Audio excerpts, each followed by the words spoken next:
The unintended cost of stupid corporate travel policies. I used to fly a lot for work. My record year was more than 250,000 miles on just my favorite airline. Then the company I worked for was bought by another company with a much more restrictive, actually oppressive, travel policy. We could only book coach class with the new company, and it couldn't be more than $100 over the cheapest airline serving a particular airport. I would usually fly out of FLL, PBI, or MCO, and only once in a blue moon MLB. With the new policy, I was pretty much forced to use Southwest, Spirit, Frontier and the likes.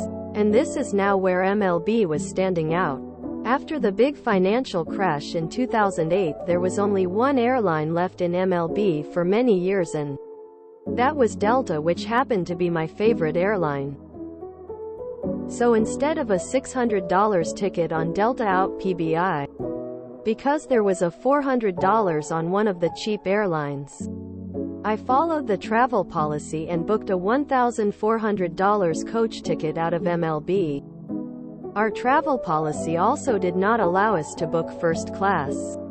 When you travel on short notice, however, it is quite possible that there is discounted first class still available while all the remaining coach seats are full fare. In other words, the first class ticket is cheaper than the coach ticket. So I would make sure I book my flight in compliance with the corporate travel policy and then contact the airline to adjust my booking, turning that expensive coach seat into a first-class seat, plus getting the difference in Delta dollars. Too bad our corporate policy required us to also book non-refundable fares. Lol. That is what happens when a grumpy bean counter creates a corporate travel policy. Later they wanted us to only book through Amex travel service so that Amex would enforce the policy. More than once I heard comments like, "I've never seen such a stupid policy." And quite often, they would book a flight for me overriding that no first class, when first class was less expensive. Or they would recommend to me to do exactly what I did in the past, booking the expensive, in policy, flight and then deal with the airline directly to make it better. This reminds me of the story I heard here about a corporate policy that, for some reason, insisted that a guy had to take the cheapest possible flight to his destination.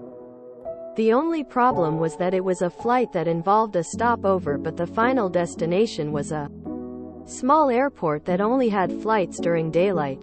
The long and short of it was that, instead of giving him the flight that he originally asked for, that was all done in a day. They booked the cheaper ticket where the first leg was actually the previous day, but the second leg was the same flight he originally wanted.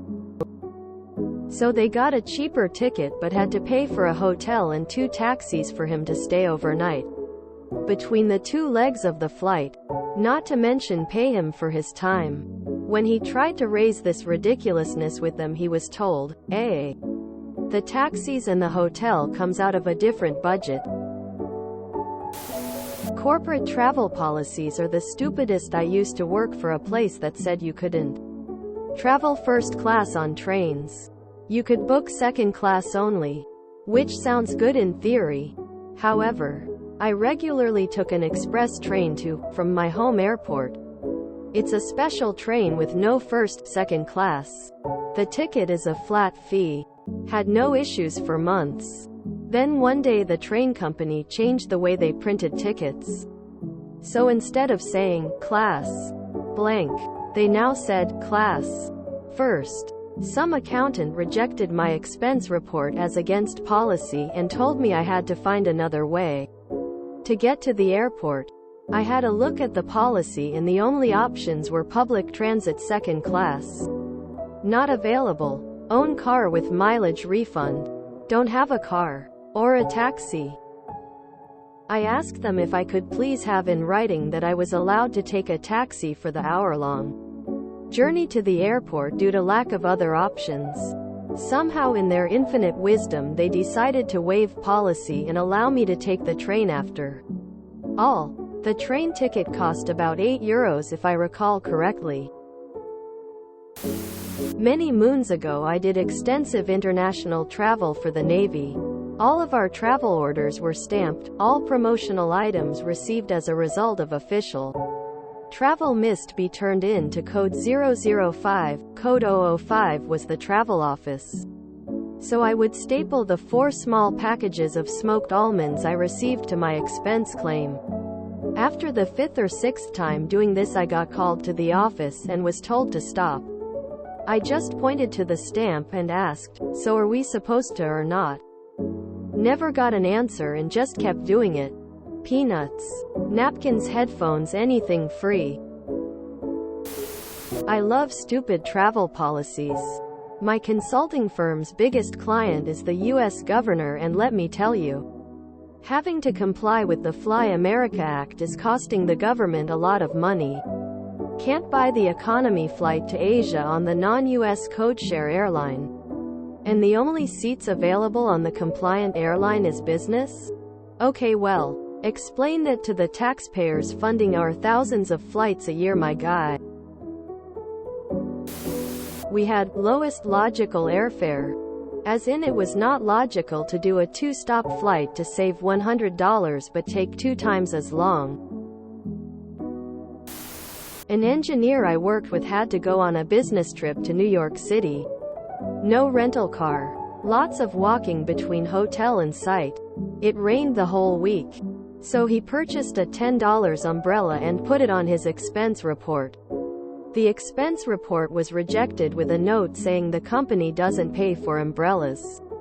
He resubmitted the report without the umbrella, but the same total and a note saying, "Find the umbrella." I prefer to fly out of MLB. Way less travel time for me getting to the airport. I used to travel a lot for work too. Not as much as you. When I would interview somewhere new, I would always ask about expense reporting and travel policies. If I couldn't book my own stuff within reason, I wouldn't take the job. A place I used to work required us to go through Amex Travel for a number of years.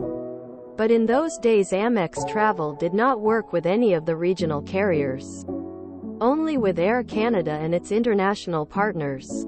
As regional carriers become more prominent and as airlines started posting ticket prices, even if they did not support online booking, more and more people were working around the policy, shuffling money around in cost centers so that the payment appeared to come from outside sources, or paying for the tickets through the petty cash mechanism, or outright knowingly refusing to follow the policy.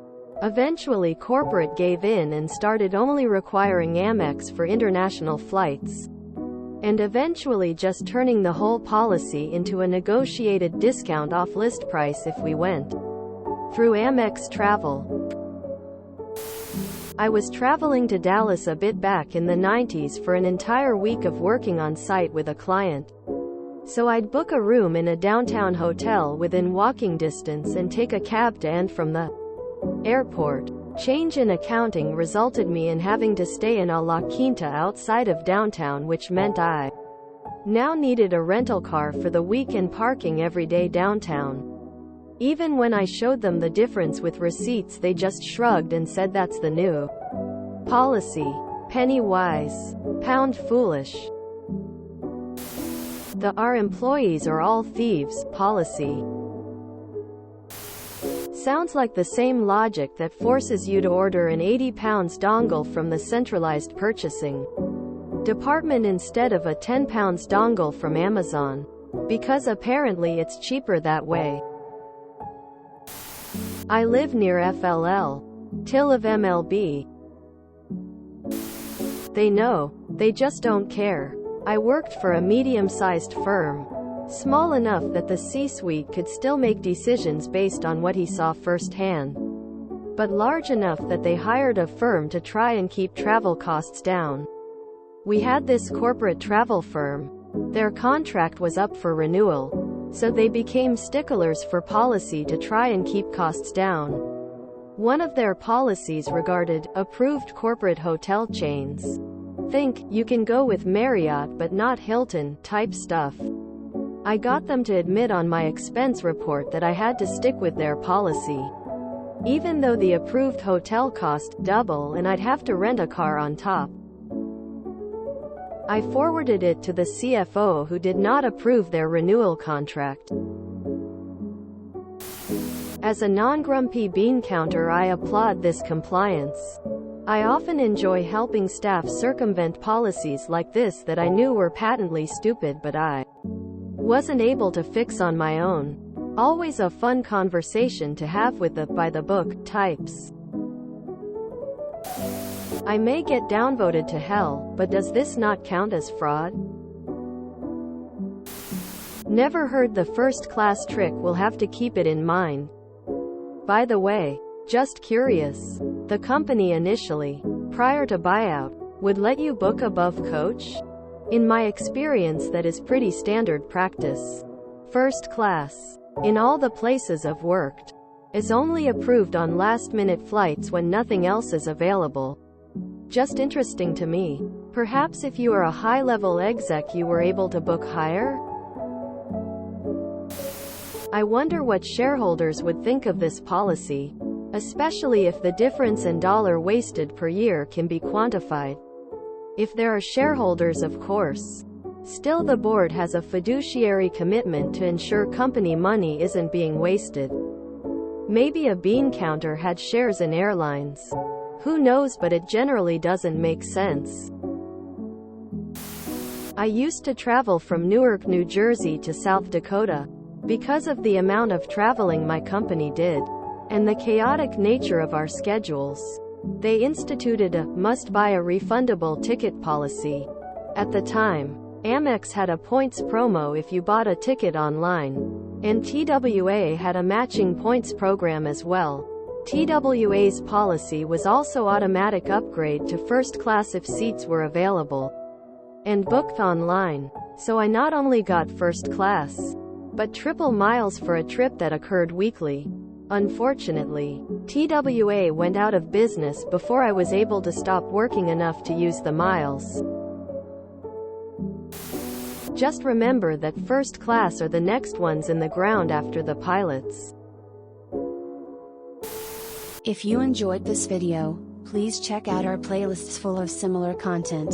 Epicaricast is like doom scrolling for your ears. Please like, share, and subscribe.